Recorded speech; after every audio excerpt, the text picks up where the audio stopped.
vështirë për të menaxhuar si për mirë si për keq, natyrisht i vështirë për të manipuluar. Trupa e madhe e protestës jep performanca të çuditshme dhe të herpasershme. Natyrisht, karakteristika bazë e saj është që ajo do të duhet të qëndrojë gjatë. I dyti element i rëndësishëm është të përcaktohet ndaj kujt po bëhet kjo protestë, të mos harrohet asnjëherë, bëhet vetëm ndaj kryeministrit shqiptar, i cili është konsideruar nga kjo protestë dhe nga të tjerët në të gjithë botën si kryeministri më i rrezikshëm i Shqipërisë në të gjithë kohërat. Pse mendohet nga pothuaj të gjithë që kryeministri është më i rrezikshmi gjatë të gjithë kohërave, pavarësisht se të gjithë kryeministrat kanë bërë gabime, faje ndoshta dhe janë dënuar nga vota popullore. I rrezikshëm sepse ai nuk largohet me votë. I rrezikshëm sepse ka vënë në shitje territore të tëra të Shqipërisë, i rrezikshëm sepse ka mundësinë, egoizmin, narcisizmin, paturpsinë, papërgjegjshmërinë, vendosmërinë që ta transformoj Shqipërinë një herë për gjithmonë përtej të njohshmes. Prandaj protesta është e rëndësishme. Prandaj ne do t'ja kushtojmë sot programin protestës, por pa e egzaltuar atë. Duke e parë me kujdes për ta kuptuar në radhë parë ne, pastaj ju, pastaj vetë njerëzit e protestës, të cilët duken se një pjesë të tyre i ka ikur si me çudi entuziazmi i ditëve të para. Po ku janë ata tani? Pse është vetëm një grup i madh o i vogël, i madh megjithatë në masë shprap, që qëndron aty me dëshirën që kjo protestë me kokfortësi të arrijë qëllimin e saj.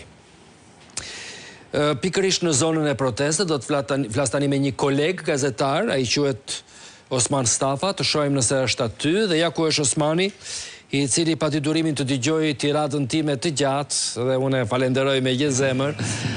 Osman, faleminderit dhe faleminderit për atë që ti bën vazhdimisht, natyrisht. Secili nga ne ka bërë atë që ka mundur, atë që ka ditur, por për ata që bëjnë gjithçka me një lloj kurajo edhe duke marrë përsipër edhe të këqija që ju ndodhin në jetën e tyre, jo domosdoshmërisht profesionale, po dhe njerëzore, nuk na mbetet gjë tjetër vetëm se t'ju heqim kapelen dhe t'ju themi faleminderit. Si ndihesh ti aktualisht? Së pari, kur dëgjoj këto fjalë nga ti dhe të thëna nga ti që unë jam rritur me ty, është një super vlerësim dhe realisht falenderoj dhe të përulem dhe unë për modelin që i ke dhënë gazetarisë edhe në momente kur të shtëm për të mos folë dhe ti ke vazhduar të flasësh me atë kokfortësinë tënde. Si ndihem?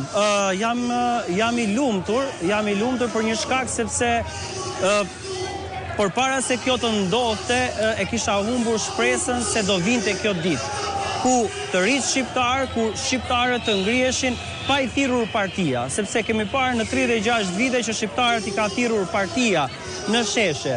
Shqiptarët nuk e kanë mbushur ndonjëherë sheshin pa i thirrur partia. Dhe ky është një model, pra po ndryshon diçka në Shqipëri, se kjo që ka ndodhur, ne themi në 36 vite, por nuk ka ndodhur në historinë e Shqipërisë. Ne kemi 36 vite demokraci dhe diçka e tillë nuk ka ndodhur dhe është shpresë dhënëse edhe për brezat e ardhshëm. Nëse prindrit tanë neve na kanë thënë se mos fol, se do ikim nga puna, mos fol, se do na heqin pensionin, mos fol, se do na bëjnë këtë, do na bëjnë atë, këtu ke prindër që kanë marrë fëmijët e tyre të vegjël për të mësuar që duhet flasim. Duhet flasim sepse një popull nëse flet, demokracia nuk shkatërrohet siç është shkatëruar në Shqipëri, sepse nëse kemi një popull që flet, ajo demokracia, sado e brish të jetë, mbahet brenda asaj kornizës apo në ato shinat që duhet mbahet. Le të flasim